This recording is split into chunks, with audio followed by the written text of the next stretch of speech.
How's Ant-Man 3? Let's talk for a moment about representation. Oh, I'm gonna hate this video. I might like the video. I'm gonna hate whatever he has to say about Ant-Man 3. I heard terrible things about Ant-Man 3. I do not watch superhero movies unless they have a really, really good reputation, or I'm on a plane and I'm bored as hell. No, not that kind of representation. I'm talking about individual examples that perfectly encapsulate the larger collective they're part of. Okay. For example, I think Armageddon's a pretty good representation of your average Michael Bay movie. A star-studded cast, lots of explosive, over-the-top action, lashings of patriotic heroism and earnestly grandiose posturing, and a plot that relies on the sheer willpower of the audience to hold it together. Oh. Or The Shining, which is pretty much representative of Stanley Kubrick movies as a whole. Lots of long, extended... Where's he going with this? I'm scared! Shots, awkward silences, and unnerving exchanges between characters, heavy subtextual meaning, slowly building tension and paranoia, and a gradual descent into madness and violence. And then there's Ant-Man 3, or Ant-Man and the Wasp Quantumania if you're a pedantic arsehole. A movie which basically sums up the word Quantumania just makes me upset. Up everything the MCU has become. Dude, is that a dildo? A plot so entirely predictable and generic that it feels like it was written by an overworked AI, basically consisting of a series of tired and played out tropes that have been done a million times before. Lame attempts at quippy jokes and visual gags that are jarringly at odds with what's actually happening. Headache-inducing visuals that are so obnoxious. This is just ugly. This is like a hodgepodge of just random, allegedly cool sci-fi effects. It's like, alright, let's get some wormholes, some purple glowy, some lightning fire crap floating around everywhere. Let's have floating rocks. This image sucks. Obnoxiously overdone, you can barely even process what you're seeing, and an ending that effectively puts everything back exactly as it was before. So you mean like every other superhero movie?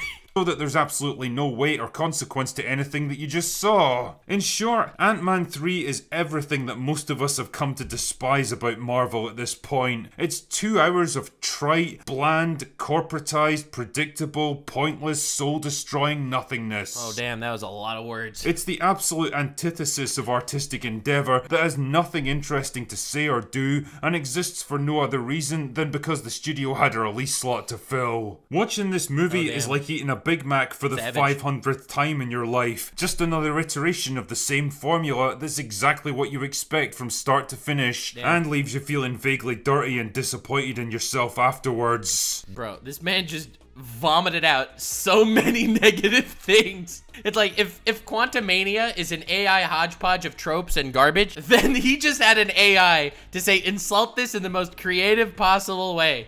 Just call it soulless in as many words as you can. Just like Tatiana after one of my special sessions.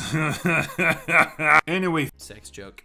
Okay, I need a drink. It's late enough. I need some beer right now. Let's get the plot summary over with so we can be done with this shite. So the story... Sorry. Ha, get it? Because there is no story. Formulaic series of predictable events picks up sometime after the events of Endgame. Scott Lang is living the good life now, basking in the glow of fame and success after helping to save the world. He's well liked, respected, and dating a beautiful and intelligent woman. Yeah, she looks like she gets her hair cut in a vending machine, but whatever, I guess you can't. A vending machine? What does that even mean? She gets her hair cut in a vending machine. What does that even mean? Of everything. Seriously though, the hair and wardrobe department on these films must really hate Evangeline Lilly for some reason, because the goal of every single movie seems to be to make her look as shit as possible. So anyway, yeah, I think he meant blending machine also. Whatever. So they pop round to Hank Pym's house for an awkward family lunch, when Scott's teenage daughter Cassie reveals she's created a magical quantum bullshit device that can allow them to scan and map out the entire quantum realm. Whoever wrote the show has no idea what quantum physics actually is. Because, you know, of course she has. Because this is Marvel, where every teenage girl is a scientific mega genius that creates Star Trek level technology in their bedroom in their spare time for fun. Hey. That's writing women right, bro. That's like writing women right. Because all women, especially if they're teenagers, are mega geniuses. That's just facts. Fuck off, film. Honestly, it's like some Jakey from the East End of Glasgow claiming to have invented a functional time machine after drinking a pint of brake fluid. I just need 10 quid to make it stop being invisible, mate. Help me out. Oh yeah, and she's also a political activist. God, I don't want to see that guy ever again! Truly, there's nothing more likable than an asshole, opinionated teenager that's never lived a single moment in the real world in their entire life, berating a grown man who literally saved the universe. I don't know, man. I think she can just sign up to Andrew Tate to get some real life experience. He's got no reason to feel good about himself because there's still homeless people.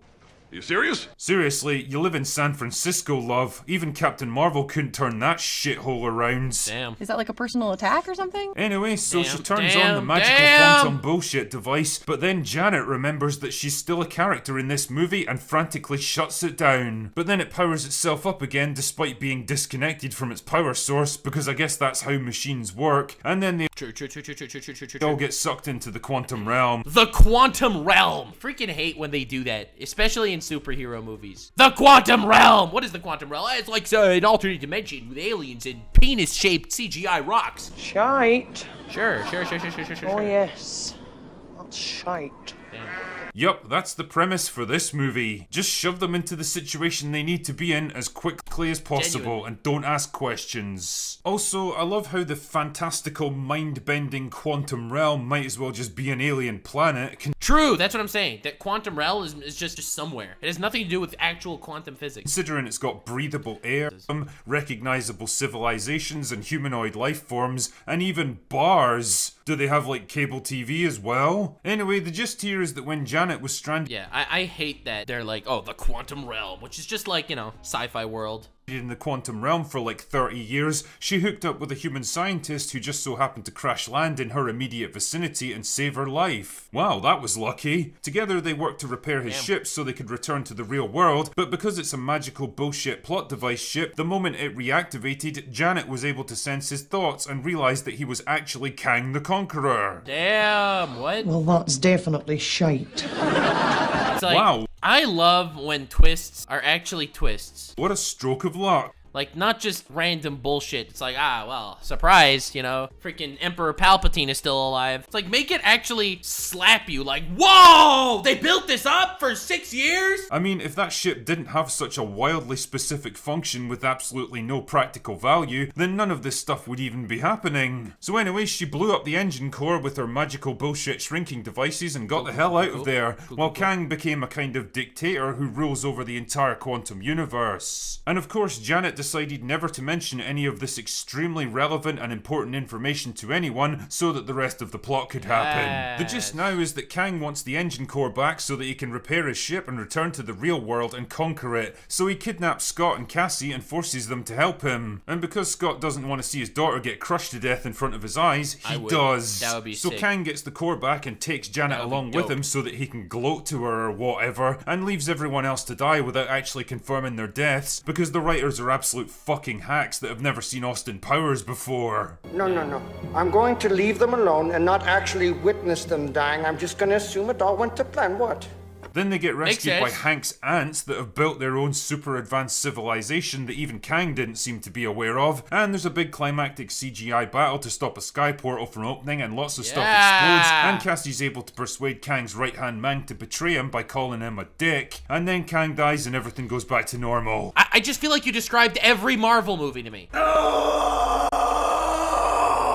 What a pile of absolute shite. Yeah, honestly, when I think rough. about what this movie is, what it's trying to be, and what the thought process behind it was, I feel like there's no point to the movie. I realised that it's nothing more than a laundry list of every tired Marvel movie trope that we've seen over the past 10 years. I mean, say what you— Just like the word, Quantumania is a conglomerate of random things that don't actually make sense to be put together. So is this movie. So I would go as far as to say that Quantumania is a good title for the hodgepodge of trash that this is. About the first Ant-Man, but you at least got the impression that it was trying to do something a bit more creative and different. It was a heist movie. It was low level and personal. It actually had a bit of creative energy and imagination behind it. It's like everyone needs to one-up each other, right? It's like, in the last time we stopped Thanos from wiping out half the universe, right? So how are we gonna top that? Well, we're just gonna save the quantum reality and all the possible futures in the universe. Like, do you realize how dumb that is? Just look at this image with the stupid lightning shiz and the purple skies. Like, it just looks bad. It's like, well, we need to one-up ourselves. Feels so utterly flat and devoid of soul and personality that it was like it was designed in some corporate boardroom by committee. Of course, the film has to bombard you with such insane visuals that it completely overwhelms your brain and leaves you numb. Of course, the fate of the entire universe has to be at stake. Every time. God forbid, every time the fate of the universe is at stake. You'd give us a group of characters that we actually care about instead. Of course, the finale has to come down to a pair of generic CGI armies blasting away at each other against a CGI backdrop with no real indication of which side is winning or losing. Of course, every single dramatic moment has to be undercut by gratingly inappropriate humor, because if people aren't laughing, they're not enjoying themselves. Okay, that's just Marvel being Marvel. Of course, every single female character has to be ferociously intelligent, successful, physically tough, resourceful, brilliant at fighting, and able to magically figure out things that they shouldn't possibly know. Of course it does, because it's a Marvel movie, and Marvel movies are literally just the same formula repeated again and again, only with slightly different variables. The cast is bloated way beyond the requirements of the actual storyline. It's like, you compare this to something like Puss in Boots. Every character was so impactful. Puss, Kitty, Perrito, Death, Jack Horner, Goldilocks. Every character was so impactful, and the story would have been ruined without it.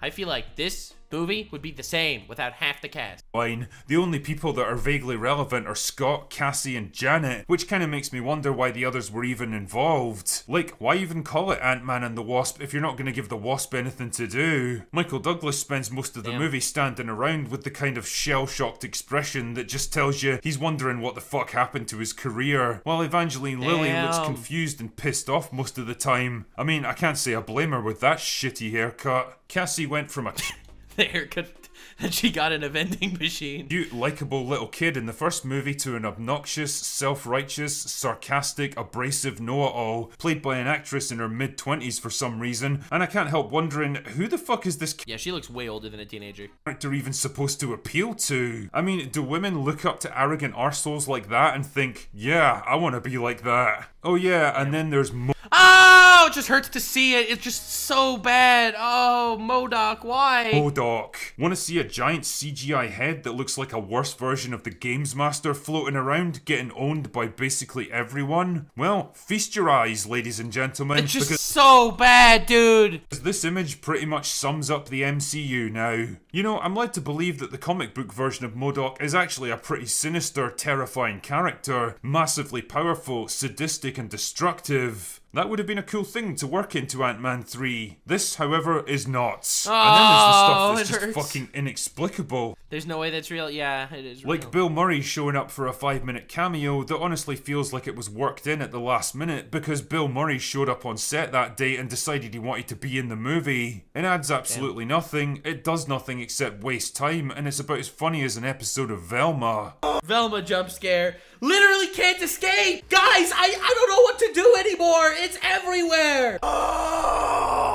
One of the few bright spots of this absolute shit show is Jonathan Majors as Kang. I mean, don't get me wrong, he's no Thanos, but he's got at least a tiny bit of gravitas this time around. Mostly because he speaks with big, dramatic Pauses. pauses. I'm Really though, suffering. like most of the rest of the cast, he's far too good for the bottom of the barrel shite like this. I can only hope that Creed 3 gives him a better chance to stretch his acting muscles because I think he's destined for much better things than this. Ultimately, the Marvel Cinematic Universe feels like some old rock band playing their greatest hits at gig after gig. They're basically on autopilot now, nobody's hearts are really in it anymore, they all know the routine off by heart and what the audience expects, and it's really just a case of getting through the set so they can move on to the next gig. Forever. And I have to admit, part of me still held a tiny flame of hope that they might have recognised where the franchise was going. I say that there's gonna be a turnaround. There's gonna be one really good Marvel movie at some point. I don't think it's gonna happen anytime soon, but you'll see. There will be one good movie and it'll change everything. I'm hoping, I'm holding out. There's enough budget in this and there's enough faith and enough good stories that could be told that there will be that one good story that will be revolutionary. To the train wreck of Phase 4, that they might vary things up now and then, try new things, different ideas, maybe break from the old, well-worn Marvel formula once in a while. Especially since this movie is supposed to kick off Phase 5 with a bang. Instead, it's just the same crap regurgitated once more, and if the box office underperformance is anything to go by, Phase 5 isn't going to start with a bang, but with a pathetic whimper. Damn. Murdered them. They just have to plop heroes everywhere, and names, and big actors, and like, oh yes, Modoc, who didn't need to be in this movie, it seems, at all. It's a fart in the wind, baby. No one will ever talk about Quantumania. Anyway, we're out. That's it. Stay weird, fam.